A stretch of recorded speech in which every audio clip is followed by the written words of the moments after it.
तो हेलो दोस्तों, आज हम बात करने वाले हैं कि पेपर में क्या करें हम और क्या ना करें। अभी जैसे कि 2 दिन बचा हुआ है एग्ज़ाम में, तो बहुत ज़्यादा बच्चों को घबराहट भी फ़ील हो रही होगी और कुछ बच्चे तो ऐसा सोच रहे होंगे कि पेपर में क्या आएगा, किस टाइप के क्वेश्चन सेट होंगे और कट ऑफ कितनी जाएगी। और मल्टीपल्स टाइप के क्वेश्चंस बच्चों के माइंड में अभी आ रहे हैं क्योंकि एग्ज़ाम टाइम है, तो जेन्युइन है क्वेश्चन उठना। एग्ज़ाम टाइम पे ऐसा होता ही है, थोड़ा घबराहट फ़ील होता है।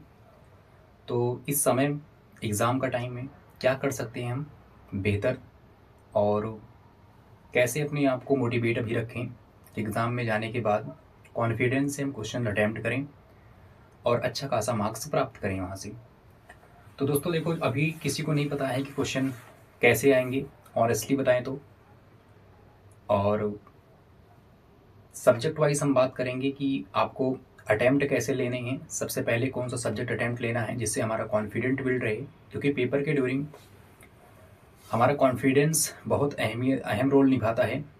क्योंकि हमें जानना होता है ये कौन सा क्वेश्चंस, कौन सा सब्जेक्ट पहले लेके चलें जिससे कॉन्फिडेंट मेंटेन रहे। तो वो डिसाइड करेगा हमारा पेपर कि कैसा जाएगा और कितना मार्क्स हम लेके आएंगे वहाँ पे। तो हम यहाँ पे तरीका बताएंगे आप लोगों को कैसे पेपर अटेम्प्ट करें, कौन सा सब्जेक्ट फर्स्ट प्रेफरेंस पे रखें। तो बात करेंगे सबसे पहले कौन सा सब्जेक्ट चाहिए। देखो, इसमें सब्जेक्ट कौन कौन से हैं। मैथ्स है, रीजनिंग है, जीके है और कंप्यूटर है। तो सबसे पहले कौन सा सब्जेक्ट हमें करना होगा जिससे हमारा कॉन्फिडेंस मेंटेन रहे, घबराहट भी ना फील हो और अच्छे से हमारा पेपर बन जाए। सबसे पहले नंबर पे जो सॉल्व कीजिए आप लोग, वो है रीजनिंग।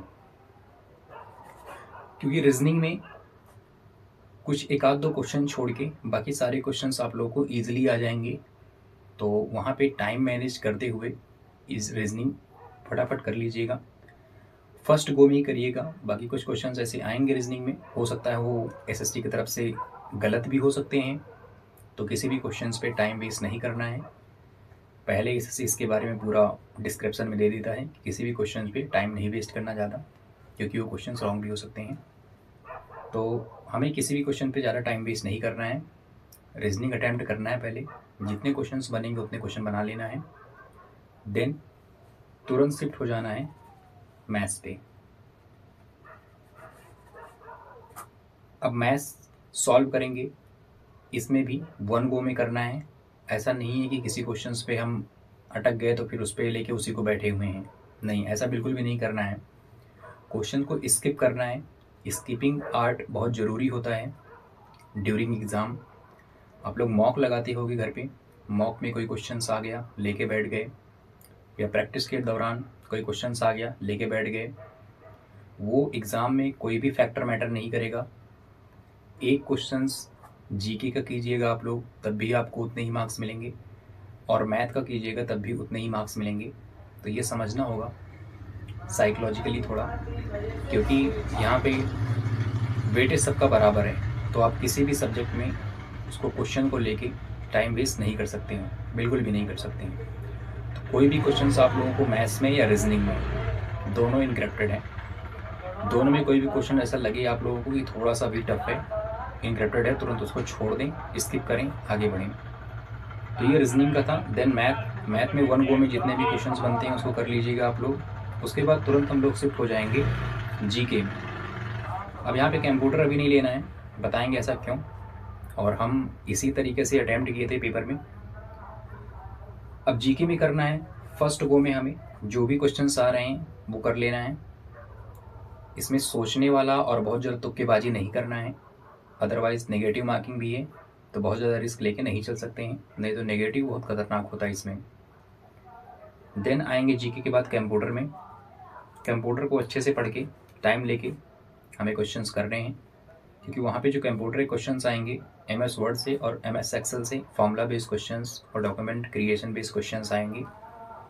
तो क्वेश्चंस बहुत ध्यान से समझना होगा, देन उसका आंसर देना होगा। ऐसा नहीं कि हवा हवा में पढ़ें क्वेश्चंस और तुरंत टिक करने के लिए ऑप्शन ढूंढें, नहीं, थोड़ा सोचना पड़ेगा कंप्यूटर में। और 10 ही क्वेश्चन हैं। टाइम आप लोग अगर मैथ और रीजनिंग में मैनेज कर लिए तो इनफ टाइम है, सफिशिएंट है, कोई दिक्कत नहीं है टाइम में, टाइम बहुत है आप लोगों के पास। तो यह अगर हुआ अटैम्प्ट करने का तरीका, फिर से आप लोगों को हम बता रहे हैं कैसे अटैम्प्ट करें। सबसे पहले रीजनिंग का सेक्शन करना है जिससे हमारा कॉन्फिडेंट बिल्ड रहे, कॉन्फिडेंट मेंटेन रहे, तो हम उसको सॉल्व करेंगे आगे रीजनिंग को। देन मैथ्स पे आ जाएंगे। मैथ का भी कोई क्वेश्चंस अगर कैलकुलेटिव लग रहा है हमें, देखो छोटा सा भी क्वेश्चन इस बार सीजीएल और सीएसएल में ऐसे ऐसे क्वेश्चन आए थे, केवल क्यूब बेस्ड क्वेश्चन पूछा था। 3 क्यूब दे दिया था ऐड करने को और 1 क्यूब दे दिया था माइनस करने को, लेकिन वो कैलकुलेटिव बहुत ज़्यादा था। तो ऐसा कोई भी क्वेश्चन दिखे तुरंत स्किप करके आगे बढ़ना है, मैथ्स हो या रीजनिंग हो, दोनों में। अब 2021 में जब मेरा पेपर हुआ था, अटैम्प्ट करने का तरीका तो मेरा सेम ही था, तब टीसीएस ले रही थी पेपर। तो 2021 वाले में सबसे पहले अटैम्प्ट यही किए थे हम। देन मैथ पे जैसे गए तो मैथ में एक क्वेश्चन था कंपाउंड इंटरेस्ट का, और कंपाउंड इंटरेस्ट में ये वाला क्वेश्चन है, जैसे 2 ईयर में ये अमाउंट हो जाता है, 3 ईयर में अमाउंट ये हो जाता है, तो प्रिंसिपल पूछा था। तो कैलकुलेशन बेस्ड बहुत टफ था, तो उसको ऑप्शन से किए थे तो ऑप्शन से हो गया था वो। तो वहाँ पे ध्यान दीजिएगा कौन सा क्वेश्चन हिट एंड ट्रायल से बन सकता है, कौन सा क्वेश्चन यूनिट डिजिट से बन सकता है, कौन सा क्वेश्चन डबल डिजिट से बन सकता है ना। तो ये ध्यान देके, और कौन सा क्वेश्चन बाय ऑप्शन बन सकता है, ध्यान दीजिएगा। मेंसुरेशन के कोई भी क्वेश्चंस हो गए मैथ्स में, तो उसमें पाई का वैल्यू में जान ही रहे हो, सबको पता हो 11 का मल्टीपल वो ढूंढना ही होता है। और कोई भी क्वेश्चन है मैथ्स में, तो सबसे पहले ये ट्राई कीजिएगा कि फैक्टर मल्टीप्लाई बेस्ड हो जाए, या कोई उसका यूनिट डिजिट बेस्ड सॉल्व हो जाए, है ना। तो ध्यान दीजिएगा इसको। रीजनिंग के बारे में ऐसा हो गया, मैथ्स के बारे में बता दिए हैं कैसे अटेम्प्ट लेना है आपको। जीके के बारे में, अब जीके देखो यहाँ पे बहुत ज़्यादा वेटेज है जीके का, बहुत अच्छा रोल निभा रहा है जीके, तो ध्यान से कीजिएगा जीके भी। 1 गो में जितने क्वेश्चन आएंगे कर लीजिएगा, और अभी कोई नए कंटेंट पढ़ने का ज़रूरत नहीं है। बहुत बच्चों को कमेंट ऐसा आया था कि पीडीएफ सर प्रोवाइड करा दीजिए कोई, तो पीडीएफ के लिए जैसे देखो मैं भी दोनों बार दिल्ली पुलिस दिया हूँ, दोनों बार क्वालिफाई है, कोई पीडीएफ चक्कर में नहीं पड़े थे। सिंपल सा अपना एक सिलेबस है ऑफिशियल नोटिफिकेशन का जो है, उसमें साफ साफ मेंशन है एमएस वर्ड में क्या पूछेगा, एमएस एक्सेल में क्या पूछेगा, इंटरनेट वेब ब्राउजर के बारे में क्या पूछेगा, ईमेल एड्रेस के बारे में क्या पूछेगा। सिंपल छोटा सा सिलेबस है, उसमें बहुत इनक्रिप्टेड नहीं करने। यूट्यूब पे 200-300 क्लास पड़ी हुई है, पीडीएफ बहुत सारे पड़े हुए हैं, उसको लेना है नहीं, कोई भी जरूरी नहीं है।